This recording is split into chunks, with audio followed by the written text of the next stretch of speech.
All right, well, congratulations. How are you feeling right now? Oh, happy for being here with you guys. Excited about the win. It was a great win against a tough opponent, a guy that, he have losses against tough guys: Gilbert Burns, Charles Oliveira, Thiago Moises, Arman Sarukian. So I just beat that guy. So I'm excited. I'm happy. What was the best part of that win? Was it the way you were able to win? Was it the opponent you won against? Was it the event that you won it at?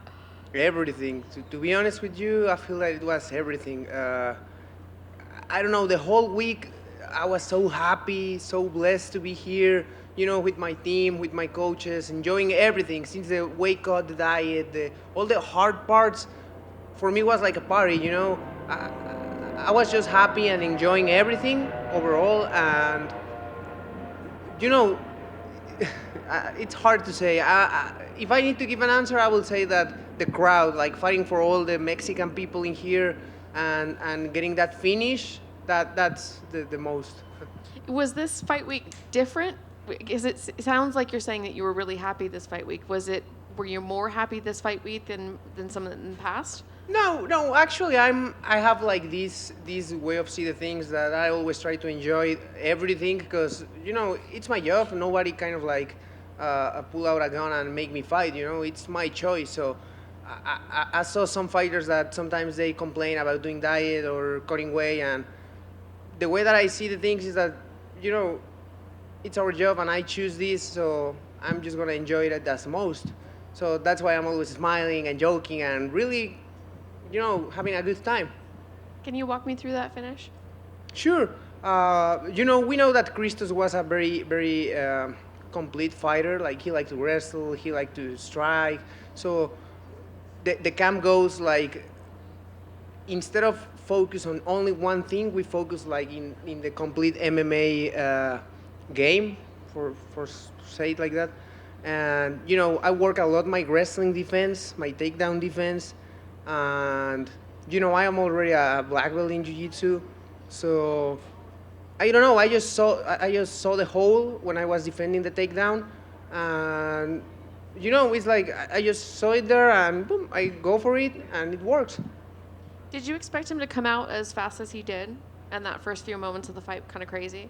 Yeah, I know that Christos likes to start strong, and I was expecting that, but that was one of my mistakes. I throw the jab kind of like to find my range, to start showing how it's gonna be, and when I throw it, he just swing that hard right hand. He got me with that one, but I'm a guy that train hard and I have a pretty good cardio, and I feel that that helps me to recover fast. I just keep moving my head, not showing him that I was hurt, and yeah, like then my boxing coach says you just need to go and start crashing with him, make him feel that you are not gonna back up. And in the second round, that's what I did. Like I start sewing in his face. He realizes that I am not gonna back up. I just stayed in the center and I was like, all right, come on, let's have a fight of the night.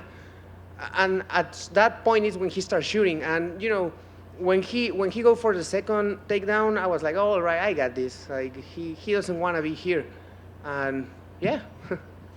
How do you top this moment?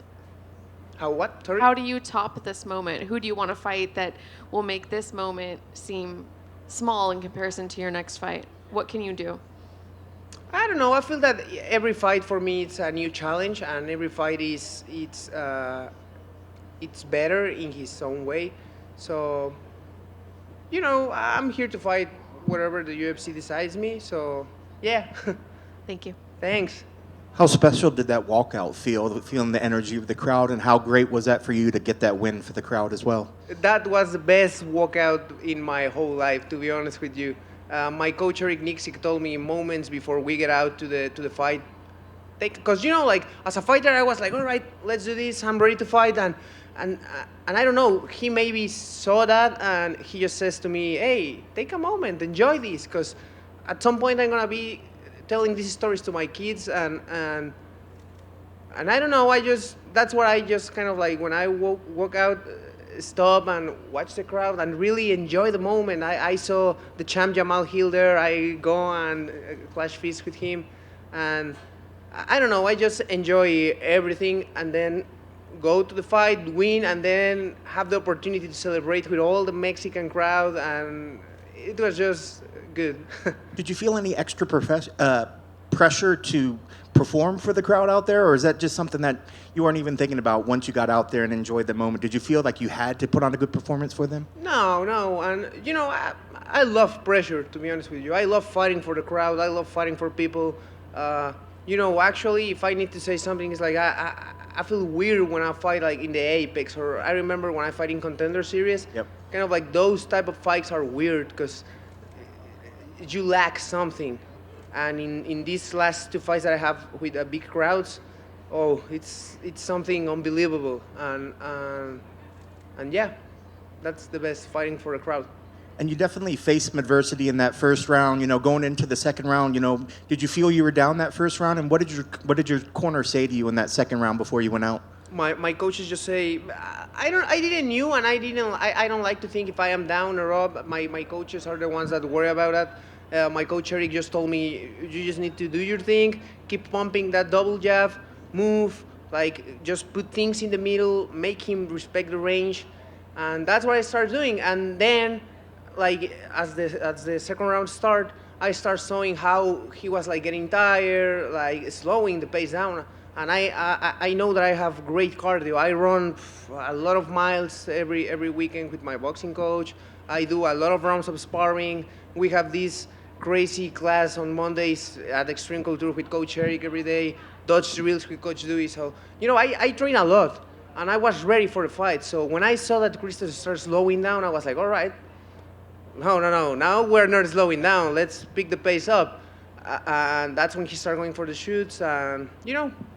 Do you feel like tonight was a great example of the kind of mixed martial, that you are a well-rounded mixed martial artist? I think a lot of times we look at you, we see great striking, we see these things, and I think a lot of people maybe forget or don't know that you're a black belt in jiu-jitsu until you see like what happened tonight. Do you think your performance tonight was a great representation of the type of skills that you have? Exactly, and I saw this as a hand in the table, and this is like an advice to all the division. I'm not just a striker. I'm not just a jiu-jitsu guy. I'm a well-rounded fighter.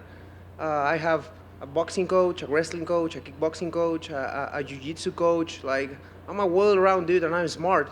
I know what I'm doing, and I'm always like really working hard. I think that's the thing that separates me from the rest. I'm always working, and I'm always looking for get more work in. And all my coaches are not gonna let me lie. Sometimes they are the ones that told me like, hey, if you don't rest, I'm not gonna train you today. So that's who I am.